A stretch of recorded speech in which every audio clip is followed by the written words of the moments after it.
Hey,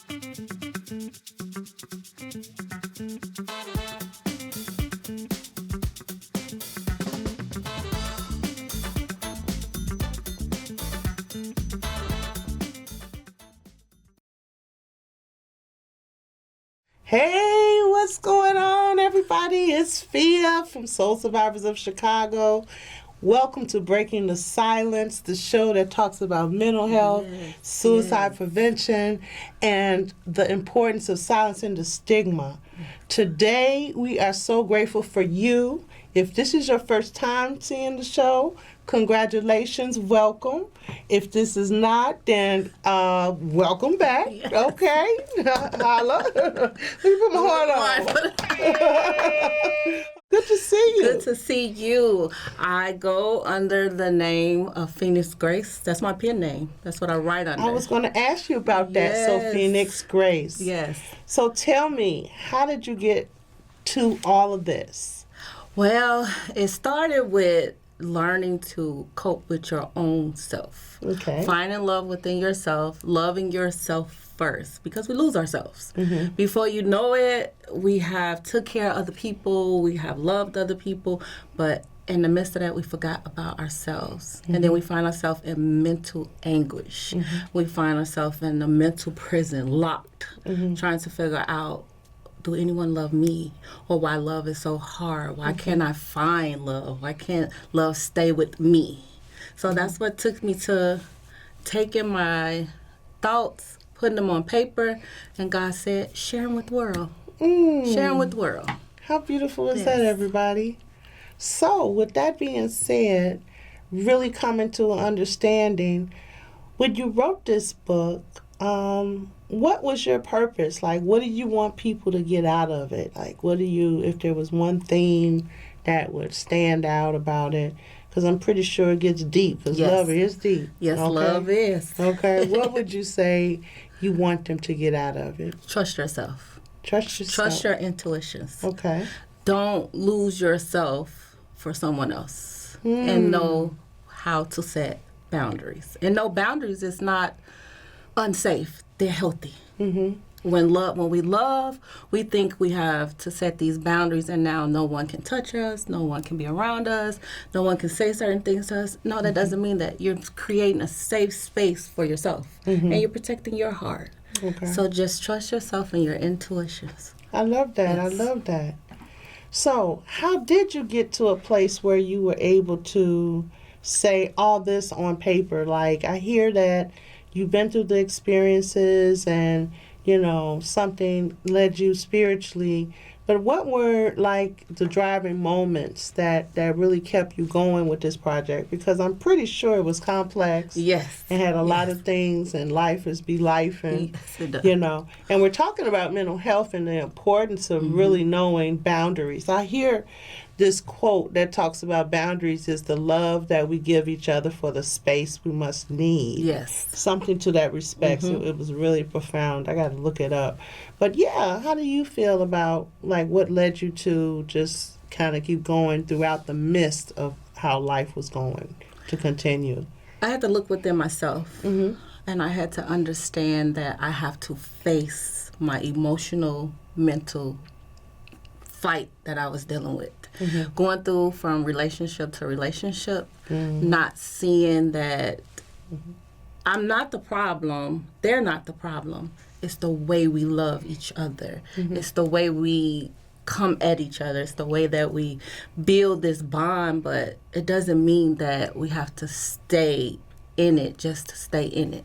So I had to come within myself and realize that my love and the way I love, it's not the same way someone else sees it, or not the way someone else may love. And that's how someone else may see it. They may love totally different, but then they feel that their partner is mentally breaking them down, mentally tearing them down, talking about them, breaking them apart. But just take the time to look within yourself first before making accusations, before accusing. Go within. Go within first. I have to go within, sit and go within.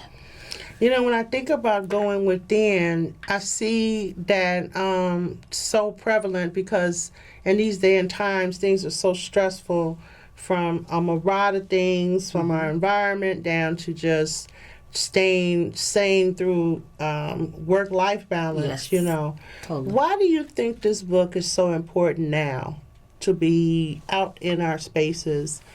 Or you could have held on to it and kind of published it at another time, but what makes you feel that it's really important for us to read it now? Look at how the world is going. Mm-hmm. No one loves like when we grew up with grandma and grandpa. They loved us. They showed us love. They showed us it did not matter if it was 25 cent, 50 cent, run to the store. We all enjoyed each other and we loved each other.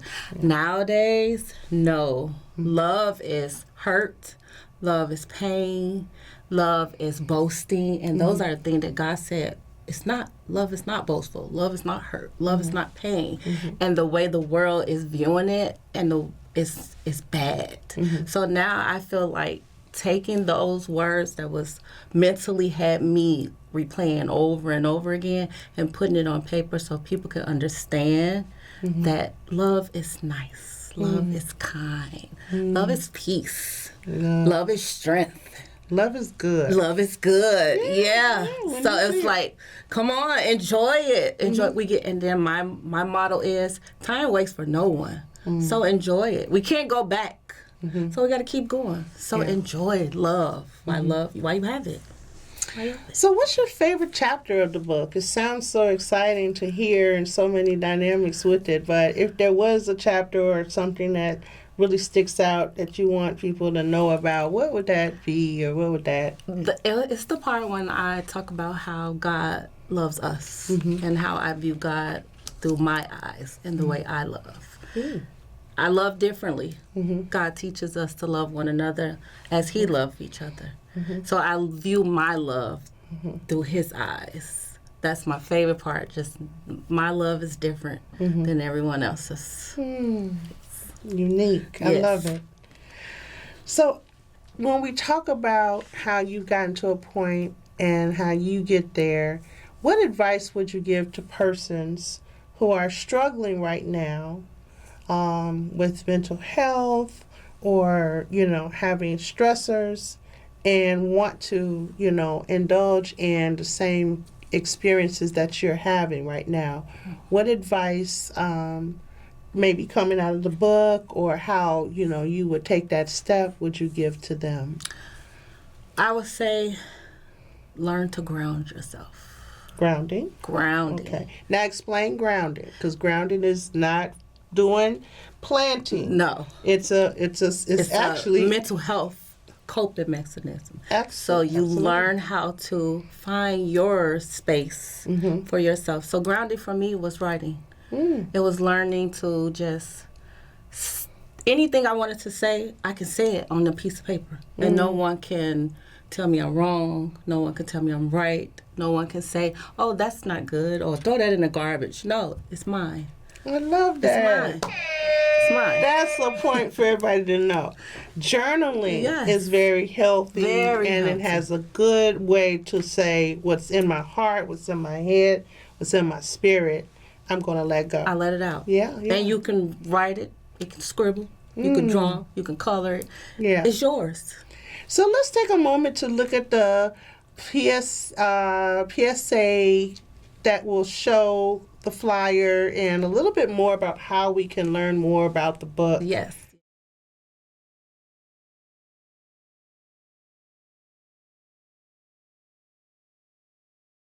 Okay, thanks for sharing. Thanks for sharing. You're welcome. Thank you so much. Thank you so much. Yeah. So with that being said, we're getting close to looking at a few things that you talked about that are important that I want people to know. But one thing came up to me and I said I wanted to ask her this, and this is a real important question.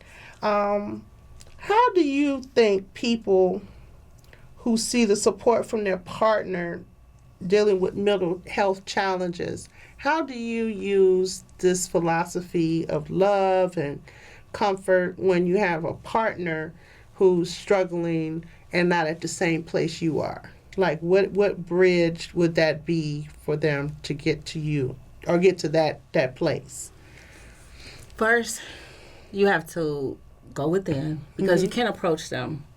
If they're not on that same level, you have to learn how to approach them. You have to learn how their conversation and their love language because they may feel you're attacking them. So you have to go within and find the piece to say, okay, I can approach them this way, him or her like this, or I can approach them XYZ. So you have to learn that first. And then when you do that, conversation is top key when it comes to love, because without conversation and great communication, love doesn't exist. You're just moving.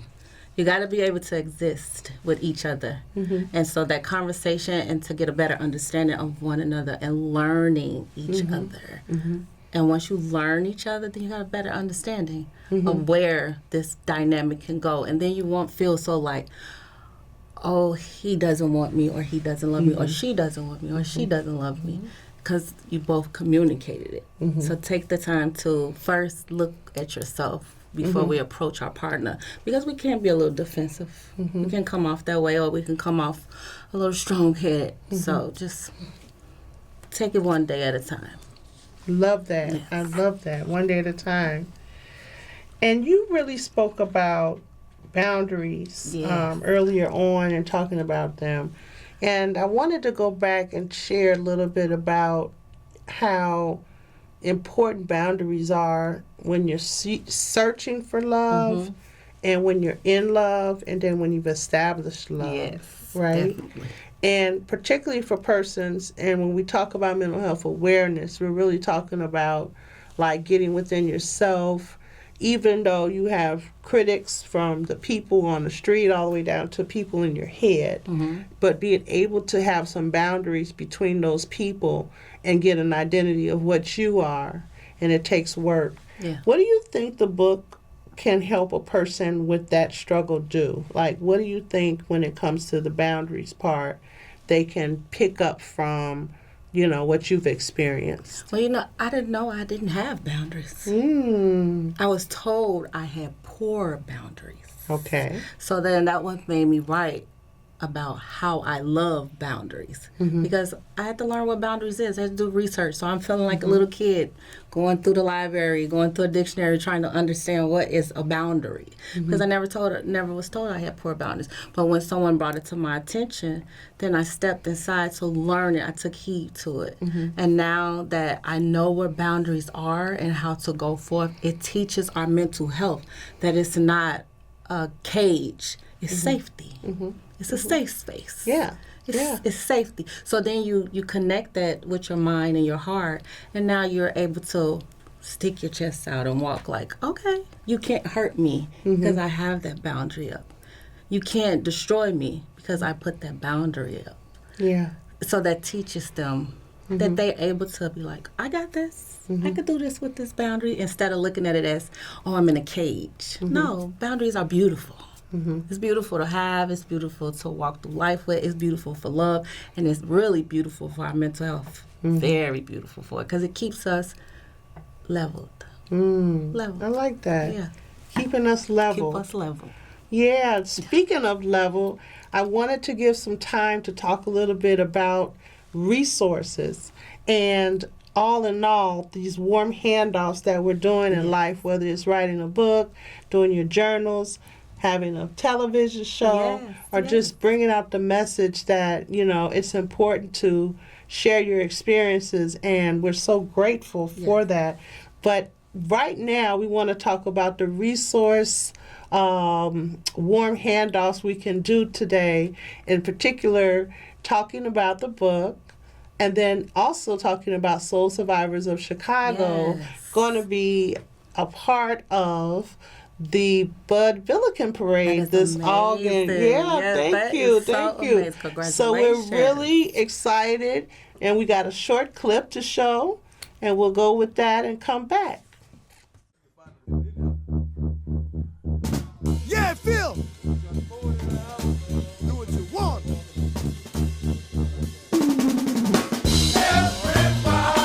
Everybody, somebody.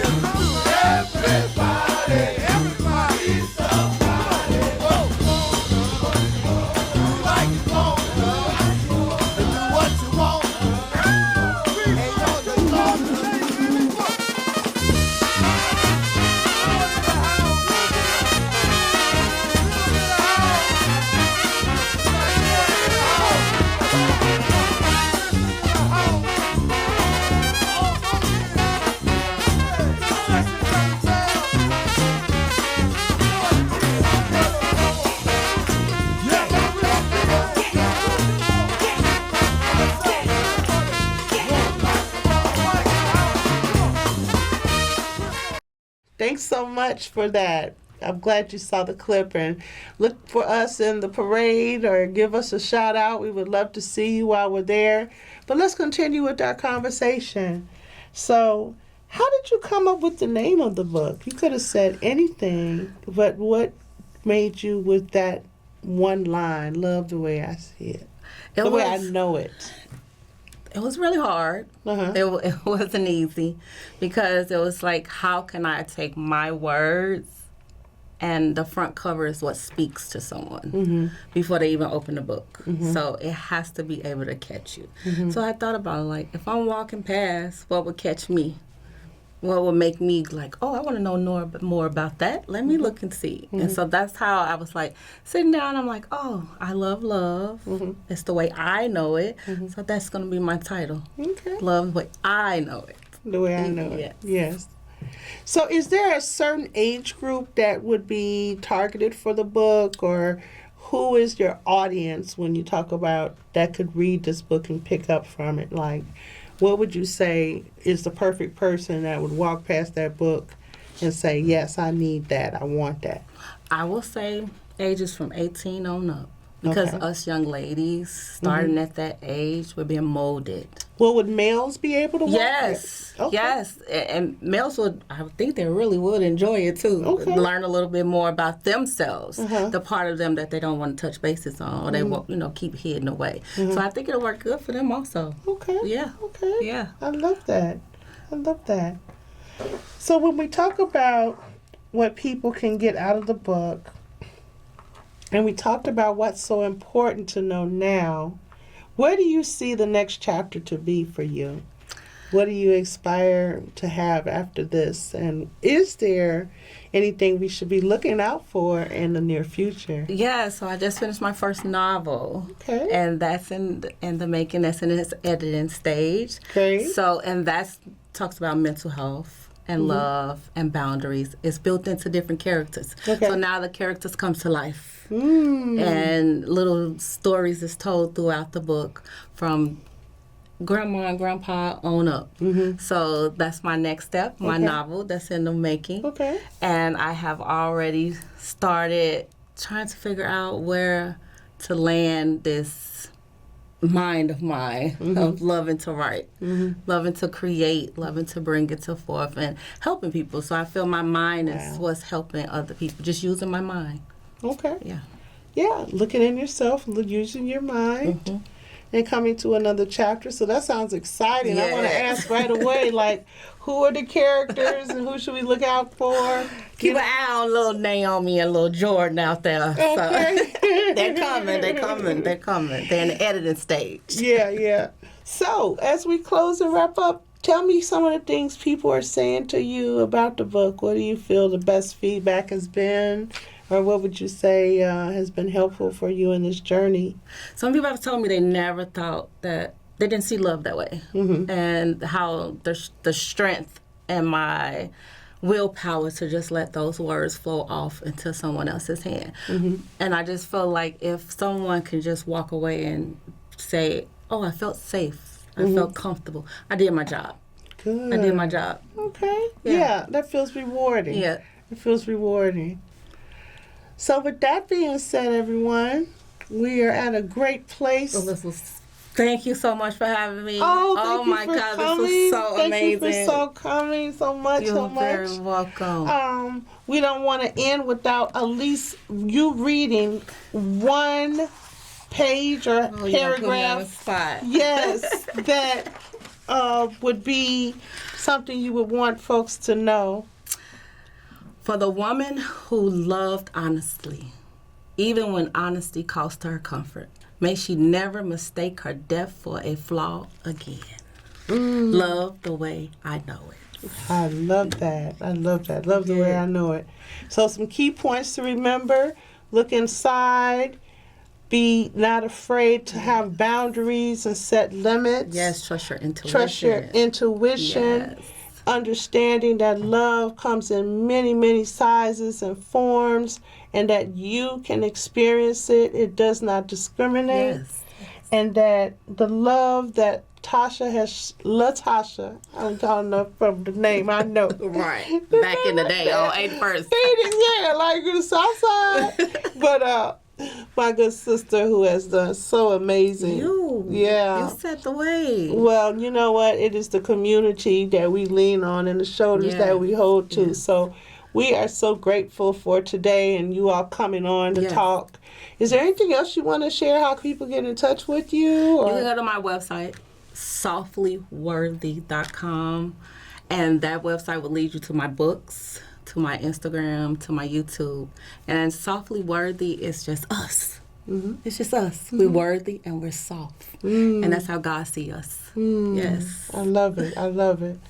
Okay, you guys, you got all the info. And with that being said, this was a great discussion. Yeah, thank you so much for coming on today.